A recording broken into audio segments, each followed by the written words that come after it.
dans le sud-est de l'Irak.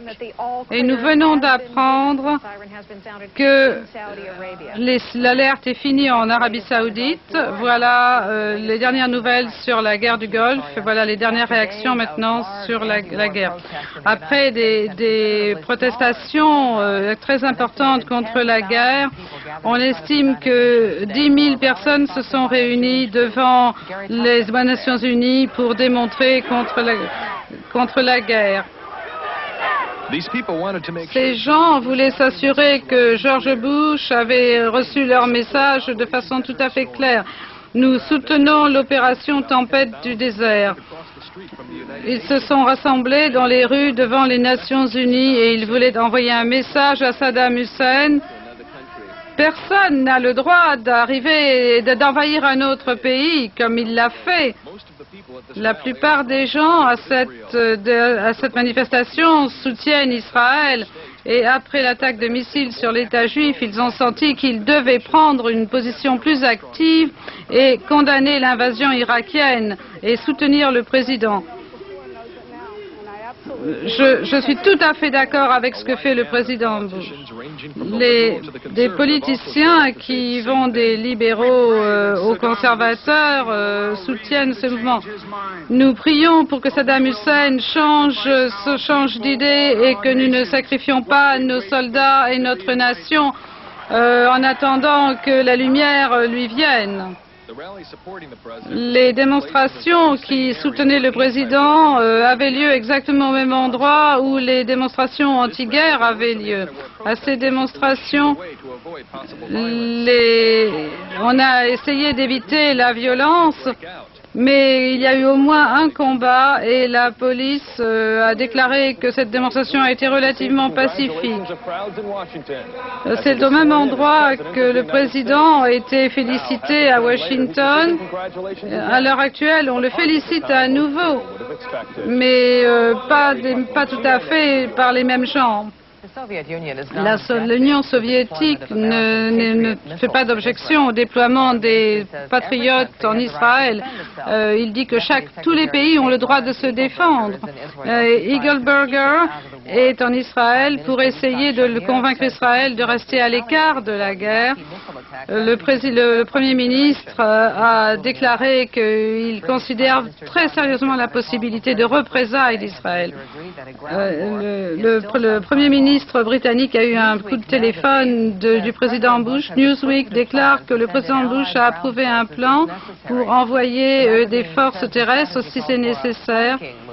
La stratégie demande un mouvement contournant des forces irakiennes qui inclura le bombardement des ponts et des routes. L'Irak prétend détenir plusieurs prisonniers de guerre, des pilotes, et Bagdad a prouvé cela. Je suis le commandant Cliff Acree, je suis bien traité. Ce colonel a été probablement un des premiers prisonniers de guerre en Irak, qui détient aussi des pilotes du Koweït et italiens. J'espère qu'ils ont nous n'avons pas de confirmation, mais s'ils ont des prisonniers, j'espère qu'ils les traitent bien. Ils semblent avoir dicté les mots que les prisonniers ont dit pour la télévision. C'est une honte que nous ayons attaqué le peuple pacifique d'Irak et nos leaders sont fous.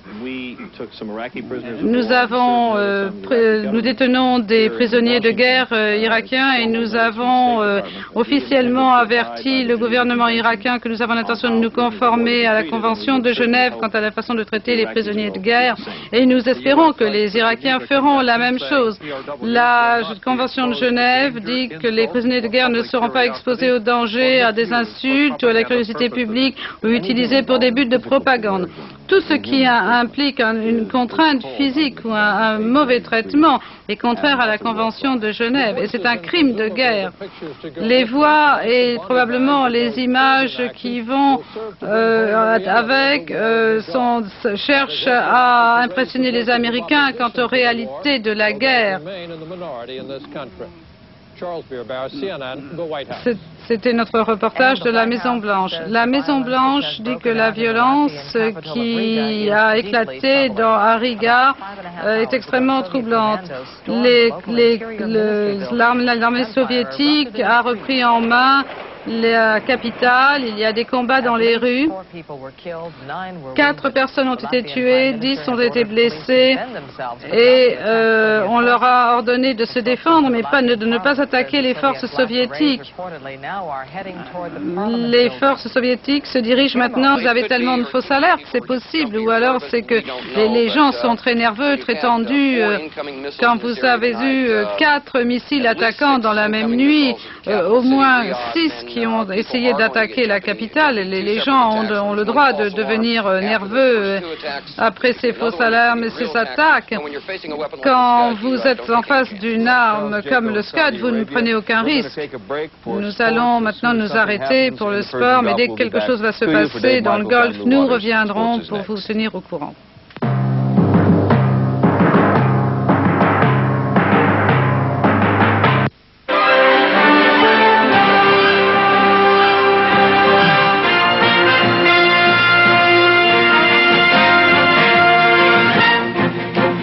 CNN Headline News. I'm Lynn Russell. As the Persian Gulf War enters its 5th day, quand la guerre du Golfe entre dans son 5e jour, l'accent de l'attaque irakienne s'est déplacé et l'Arabie Saoudite a été tout à fait sous le feu. Quand l'attaque des Scud s'est déplacée vers l'Arabie Saoudite, tout le monde a été extrêmement nerveux. La capitale, Riyad, est devenue une cible. Les avions, le commandement américain dit que 6 Scud ont été lancés sur Riyad, 4 ont été interceptés, 3 Scuds ont frappé Riyad, un hôtel et une base militaire. Toutes les nuits depuis le début de la guerre, Bagdad a été attaquée. Les bombardiers ont frappé la ville. Ça, c'était ce que nous avions vu plus tôt. Nous reviendrons là-dessus. Au nord-est de Riyad, on a tiré des patriotes pour intercepter des Scuds. Et les journalistes sur le terrain qui avaient des masques à gaz, ce qui est une précaution élémentaire, mais pour le moment, on n'a vu aucun missile Scud chargé de têtes chimiques. Voilà un patriote qui va intercepter sa cible au niveau du sol. Voilà notre reporter en Arabie Saoudite qui va nous montrer quelque chose. Voilà, ceci est un morceau de Scud d'après le commandement militaire américain qui a été détruit par un patriote. L'intérieur est revêtu de caoutchouc galvanisé. Et ici, il y a quelque chose qui pourrait bien être... il y a un revêtement en caoutchouc et quelque chose qui pourrait bien être de l'amiante. Ceci est probablement l'extérieur et ça, c'est l'intérieur. Ce qui entoure le réservoir de Propergol. Voilà, ce sont les restes qui ont été trouvés après l'interception par un patriote qui s'est avéré être une arme absolument extraordinaire. Nous devons attendre maintenant pour voir ce qui se passe. Les gens qui devraient normalement descendre de ces zones résidentielles vers les abris sont arrêtés sur les escaliers. Il y a une voix qui dit « Attendez, attendez, ne bougez pas ». Je ne sais pas si cela veut dire que les gens doivent attendre ou non. Nous ne pouvons pas, je crains que nous ne puissions pas déplacer la caméra. Les gens descendent les escaliers. Bon, ça peut être encore une fausse alarme, mais peut-être pas. Mais on peut imaginer que les gens ici sont extrêmement nerveux, extrêmement tendus. C'est le moins qu'on puisse dire. Il y a probablement des radars qui couvrent toute la zone et on voit des éclairs. Il faut que nous attendions, habillés comme nous sommes, avec nos combinaisons de protection. C'était notre reporter en direct d'Arabie Saoudite. Un journaliste britannique a passé 2 jours ici avant qu'on lui ordonne de quitter le pays. Et voilà son reportage. Toutes les nuits, depuis que la guerre a commencé, Bagdad a été attaqué. Les bombardiers ont attaqué la ville quelquefois, 4 fois pendant la nuit. Les avions alliés reviennent et reviennent encore, choisissant de nouvelles cibles.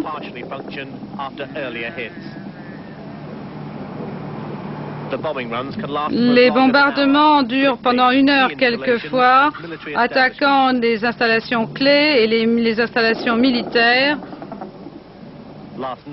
La nuit dernière, les bombes ont trouvé une nouvelle cible près du centre de la ville. C'était une usine pétrochimique. Les installations qui produisent de l'énergie ont été complètement oblitérées. Et ce matin, les journaux ont montré un Saddam Hussein victorieux qui annonçait la victoire. Et il sera bien plus difficile d'analyser sa désinformation vers le Parlement. La communauté financière réagit à la guerre du Golfe. This is CNN Headline News.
World economics, a complex, ever-changing machine.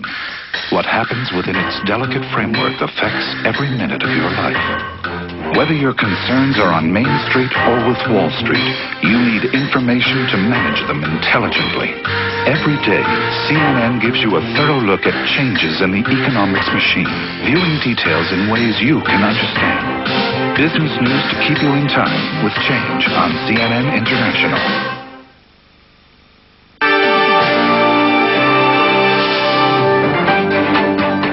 Le ministre des Finances des G7 se rencontre à New York. Le G7 cherche des moyens pour sortir du trouble tous les marchés financiers. États-Unis, Canada, Grande-Bretagne veulent éviter une baisse des marchés. Le marché du pétrole brut va baisser à cause des mauvais rapports de la situation du front. Selon le directeur de l'OPEP, M. Yamani, les nouvelles vont dangereusement affecter le cartel. Quand ce conflit sera terminé, l'OPEP va changer et reviendra sur la scène tout à fait différent. Ces objectifs, ces politiques vont beaucoup changer. À la fin du marché à New York, les prix étaient $2,19 le baril de pétrole brut. La compagnie d'assurance Lloyd a été ouverte aujourd'hui, et ceci pour la première fois depuis ses 200 ans d'histoire. À cause des événements, Lloyds assure les assurances pour les avions, pour les bateaux et pour les plateformes pétrolières. TWA met au chômage 500 personnel de cabine à cause de la situation du Golfe. Aucune confirmation n'est venue de TWA, mais la semaine dernière, TWA a interrompu beaucoup de vols entre les États-Unis et l'Europe et surtout vers le Moyen-Orient. Donc la faillite de Eastern a causé très peu d'ennuis dans le trafic aérien aujourd'hui, finalement, et les personnes qui avaient des tickets de Eastern ont pu être remboursées. Il y a un bureau de chômage qui a été ouvert à Miami pour s'occuper des gens mis au chômage par la faillite de Eastern. Maintenant, un point sur la guerre du Golfe dans un instant.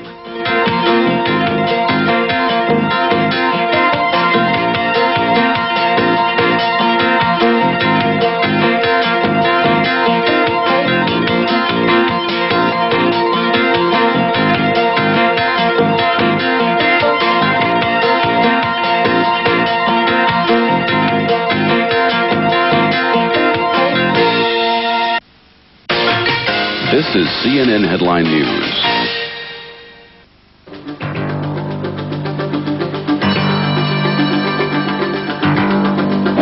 War coverage resumes after a brief look at other events. In Moscow, more than 100,000 people attended a rally protesting against President Mikhail Gorbachev's military. On manifestait contre la reprise en main du président Mikhail Gorbachev dans les États baltiques. And the statement, Yeltsin said ordinary people